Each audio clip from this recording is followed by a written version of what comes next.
Selamat sore kepada seluruh pemirsa Mutiara Senja dimanapun Anda berada. Alhamdulillah di sore hari ini kembali Mutiara Senja dari channel Waqiah Indonesia hadir menemani ngabuburit Anda untuk menuju detik-detik beduk buka puasa. Dan Alhamdulillah di kesempatan yang luar biasa ini Mutiara Senja tampil sedikit berbeda dengan model podcast. Dan untuk kesempatan kali ini sudah bersama dengan kita seorang praktisi budaya yang ada di Kota Malang yang alhamdulillah menurut beliau beberapa waktu yang lalu kita berbincang bahwasanya beliau diangkat oleh guru kita Kiai Zainal Arifin sebagai orang les bumi. Kita sapa beliau. Assalamualaikum Mbak Baryanto. Wilujeng Mbak. Alhamdulillah. Alhamdulillah. Nggih. Apa? Begini Pak, menemani pemirsa Mutiara Senja untuk ngabuburit, menunggu saatnya berbuka. Nah ini kita kan sekarang di bulan Ramadan, di bulan puasa. Nah kita ini sebagai umat Islam kan diwajibkan berpuasa. Nah tapi terlepas dari kita orang Islam atau bukan, itu kita kan orang Jawa kebetulan Pak, dan orang Indonesia khususnya Jawa itu kenal yang namanya tirakat. Nah, akeh tirakate. Nah, sebenarnya Pak, tirakat itu apa sih Pak? Menurut pandangan panjenengan sebagai praktisi budaya, monggo. Iya, kalau kita bicara tirakat itu berbicara tentang jalan keprihatinan untuk menuju ketentraman, kemuliaan. Ya, jadi kalau dalam konteks bahasa Arab itu kan tirakat itu bisa kita menuju pada torekoh, jalan, perjalanan. Ya. Dalam Islam kan ada syariah, torekoh, hakikat, marifat, mahabbah, ya, macam itu. Ini adalah konsep tirakat tadi pada jalan yang kedua. Jadi setelah kita itu mampu menjalankan segala sesuatu berdasarkan pada perintah Allah, ya, terus kita berjalan yang kedua untuk menuju kemuliaan Allah. Cuman banyak yang mengatakan laku torekoh ini, tirakat ini masih laku yang normal, ya, biasa, yang enak, yang enak. Nah, pada waktu kita yang enak ini nanti akan ketemu namanya intisari dari perjalanan yang kita cari, ya, yang disebut dengan hakikat dari segala sesuatu. Sehingga untuk menuju pada Tuhannya Allah Subhanahu Wa Taala itu semakin dekat tapi semakin rumpil itu gawat gitu. Ya, jadi orang tirakat itu esensinya akan menuju kepada Allah pada jalan yang singkat. Tapi rumpil itu gini, jurang terpis itu begini. Diibaratkan orang biasa, itu berjalan melalui jalan lapang, jalan tol lah katakan gitu ya. Ya, orang-orang waktu tarekat untuk menuju hakikat itu nerabas, ya, nerabas. Dengan nerabas jalannya kan nggak enak. Iya. Tapi dia dengan tirakat itu, dengan prihatin itu minta kepada Allah jalan sing rumpil tadi ini, jalan sing gawat liwat tadi bisa dilalui dengan gampang. Esensi orang tirakat itu mendekatkan diri kepada Allah semakin gampang karena semakin dekat. Hasilnya apa gitu ya? Hasilnya itu mereka akan memahami tentang hakikat kehidupan, ya, jadilah orang makrifat. Wong sing ngerti sak duluwi winarah. Ya. Jadi manusia-manusia yang oleh Allah diberikan satu ilmu kebijakan yang paham tentang sesuatu yang belum terjadi. Kanjeng Nabi semacam itu. Ya, ingat perang Badar ya. Perang Badar itu Nabi jauh sebelum sudah tahu. Sahabat besok bakal mau perang gede. Neng disokin. Si A mati neng kono, si B mati neng kono, si C neng kono. Napa niku Kanjeng Nabi? Perang Badar. Pecah perang Badar, bener yang mati-mati seperti itu. Inilah sebenarnya tarekat, tirakat untuk menuju hakikat sehingga memiliki ilmu yang disebut dengan makrifat. Nah, kalau tadi panjenengan menyampaikan ya pemirsa, tadi Abah menyampaikan bahwasanya tirakat itu untuk mendekatkan diri kepada Allah, kepada Tuhan. Nah, sekarang bersinggungan dengan Islam sendiri, bahwasanya dalam agama Islam ada perintah untuk puasa. Nah, Kanjeng Nabi juga sendiri juga selain mengajarkan puasa wajib, juga beliau mengajarkan puasa sunnah. Nah, puasa atau laku poso ini sebenarnya apa ada kaitannya dengan tirakat atau bagaimana, Mbak? Ini kalau kita bicara puasa nggih, Ramadan ya, nggih, khususnya Ramadan. Ramadan itu ada yang mengatakan penghapusan, pembakaran Nggih. segala sesuatu yang negatif. Oke. Ya, kalau orang Jawa mengatakan poso. Poso. Ya, kita harus memahami sebenarnya ya.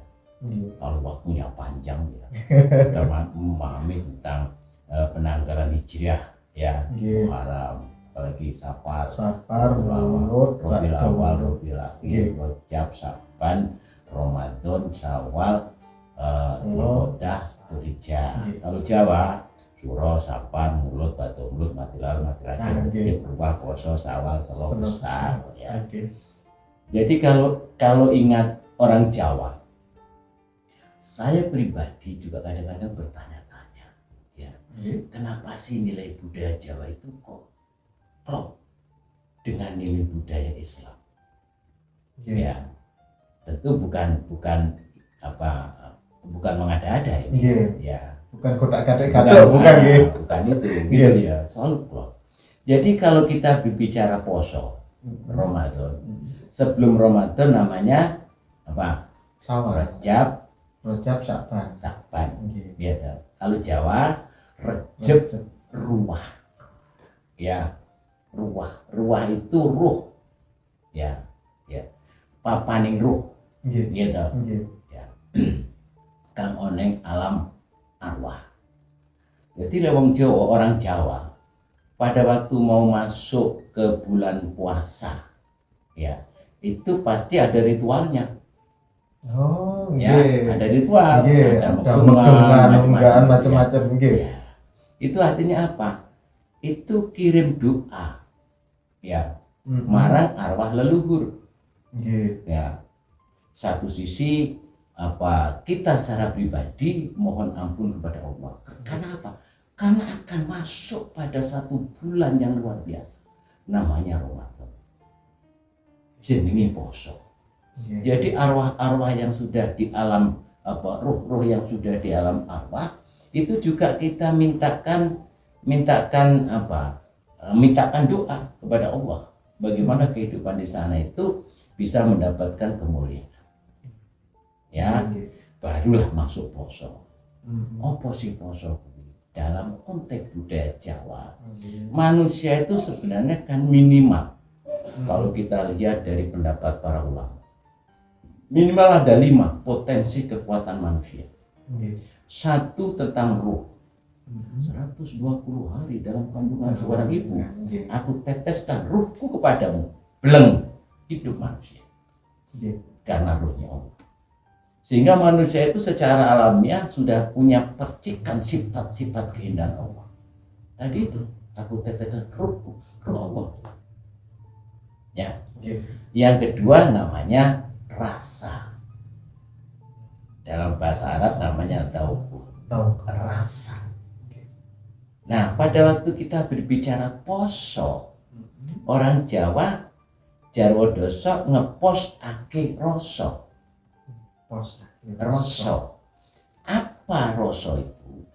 Rasa itu adalah potensi kekuatan manusia setelah ruh tadi ya, yang diberikan oleh Allah, yang berfungsi untuk merespon segala sesuatu, baik yang kita lihat maupun yang kita rasakan, baik yang nyata maupun yang gaib, ditangkap oleh rasa kita. Nah, di sini sebenarnya kalau kita berbicara tentang poso, ngeposake roso, apa artinya?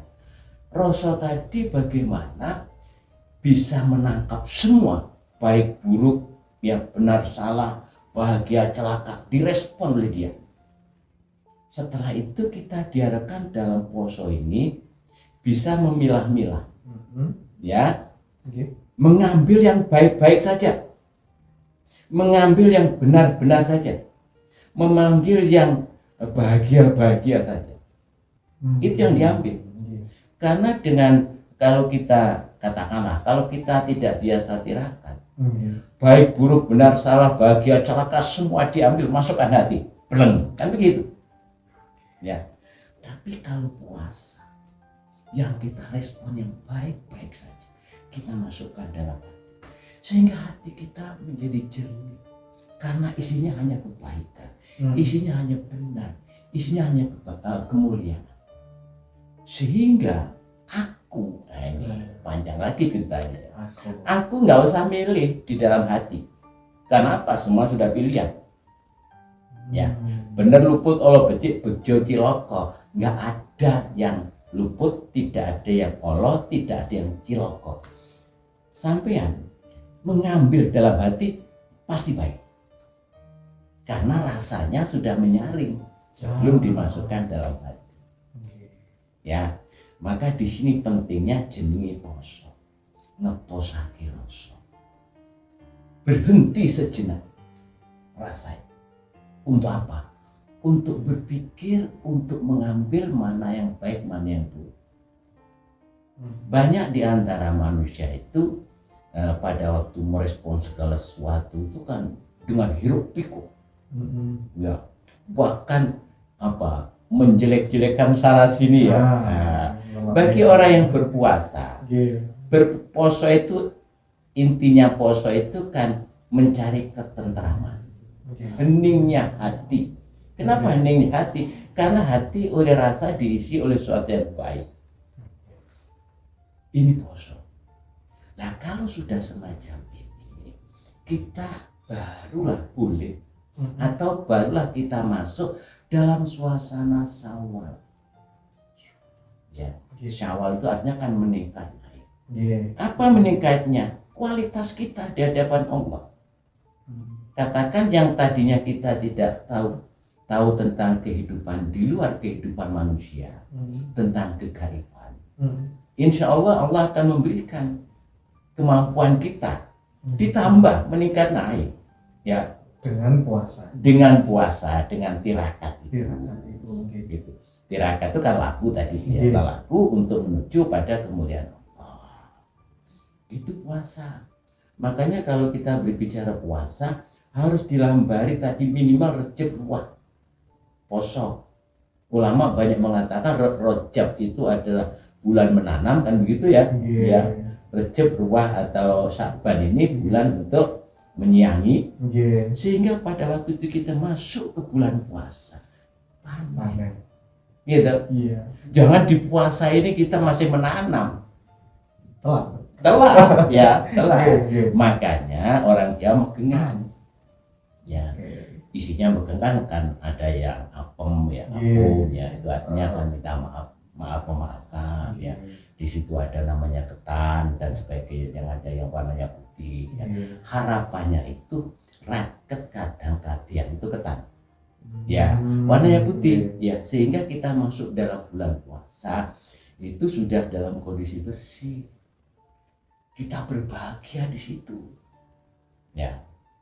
Jadi kalau diistilahkan apa, setan dibondo dan sebagainya, itu esensinya karena kita memang sudah bersih.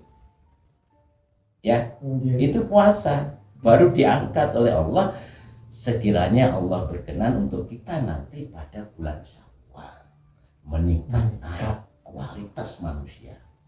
Setelah Syawal, kalau orang Jawa kalau hijrah itu kalau Dzulqa'dah. Kalau orang Jawa Selo. Ya.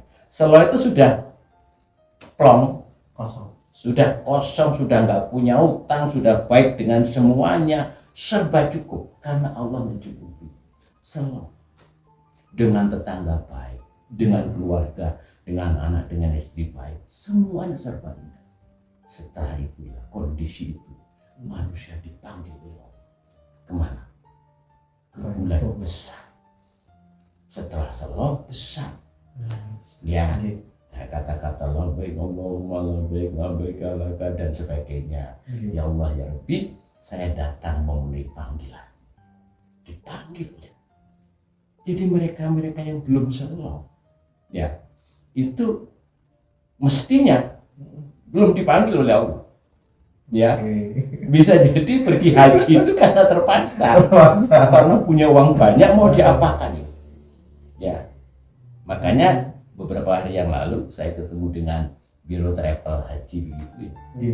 Dia mengatakan, Ki, kamu panggil saya Ki ya, karena saya dalam.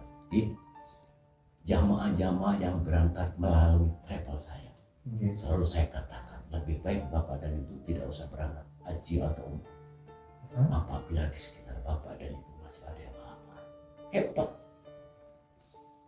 Ya, kan ini namanya selo. Ya, makanya di sini kemuliaan Islam sudah aturan-aturan yang kadang-kadang kita prihatin kadang-kadang ya. Haji di Indonesia itu inden sampai sekian puluh tahun.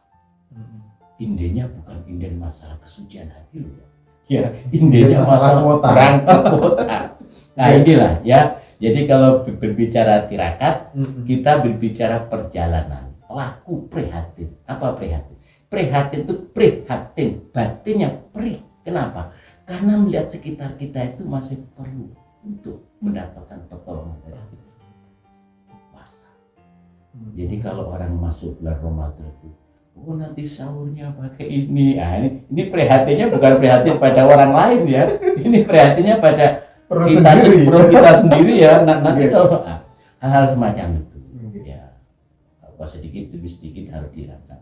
Para ulama kita, para yaya sepuh kita, selalu mengatakan pada saya, makna dari puasa itu, makna dari Ramadan, bahwa kita masuk dalam kondisi kesucian.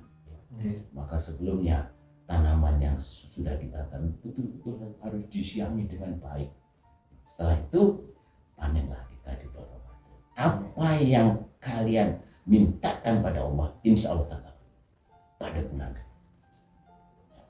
Karena kebersihan tadi. Ya. Alhamdulillah. Luar biasa pemirsa pemaparan dari Ki Rianto. Pak Rianto. Jadi gini, Mbak, mungkin kalau boleh saya mengambil kesimpulan dari pemaparan panjenengan tadi, bahwasanya laku tirakat, laku puasa itu ngepos kiroso untuk melatih kepekaan batin kita, berakibat kepekaan batin kita dengan kepada sesama makhluk Allah. Kemudian tujuannya nanti adalah mengharap ridha Allah Ta'ala dan bisa memenuhi panggilannya Gusti Allah. Jangan memenuhi dulu. Semoga dipanggil Allah. Semoga dipanggil Allah. Dan yang perlu diingat dalam konteks puasa yang kita katakan luar biasa ini, orang Jawa itu menyebut dalam 3 kata. Puasa itu adalah laku, tirakat tadi, yang lakon harus dilaksanakan, lakon harus berbahagia, laku lakon. Kehidupan di bulan puasa ya merupakan laku tirakat, ya merupakan lakon yang harus dikerjakan. Karena lakon sampai dilakoni di dalam wayang sebagai Kresna, kan harus dilakoni. Mau tidak mau karena skripnya sudah seperti itu. Allah sudah membuat skrip semacam itu. Ya, semua lakon itu harus bisa diterima dengan lakon, harus bisa diterima dengan senang hati.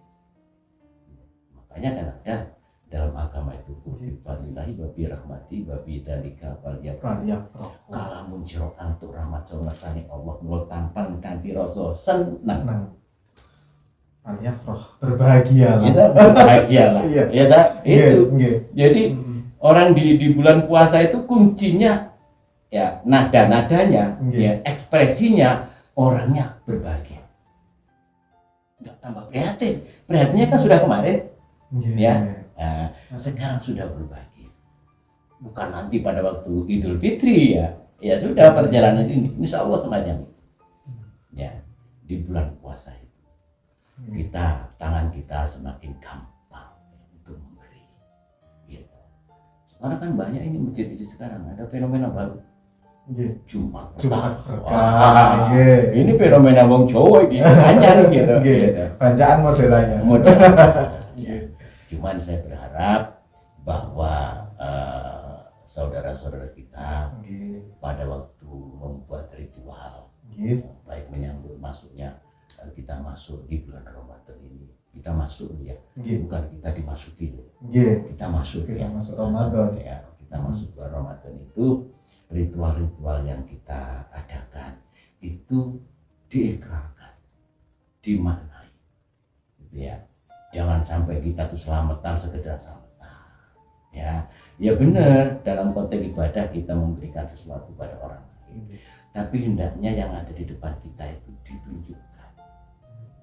Kenapa ada apem? Apem itu maksudnya kita semua harus saling memaafkan.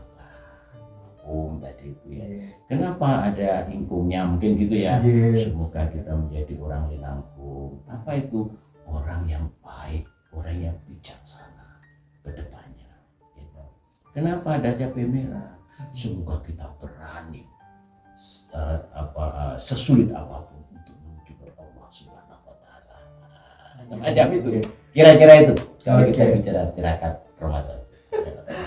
Alhamdulillahirrahmanirrahim. Pemirsa Mutiara Senja, demikian tadi bincang kita dengan Ki Rianto atau Dr. Rianto. Alhamdulillah banyak hikmah yang insya Allah bisa kita petik dari obrolan singkat yang syarat dengan makna ini.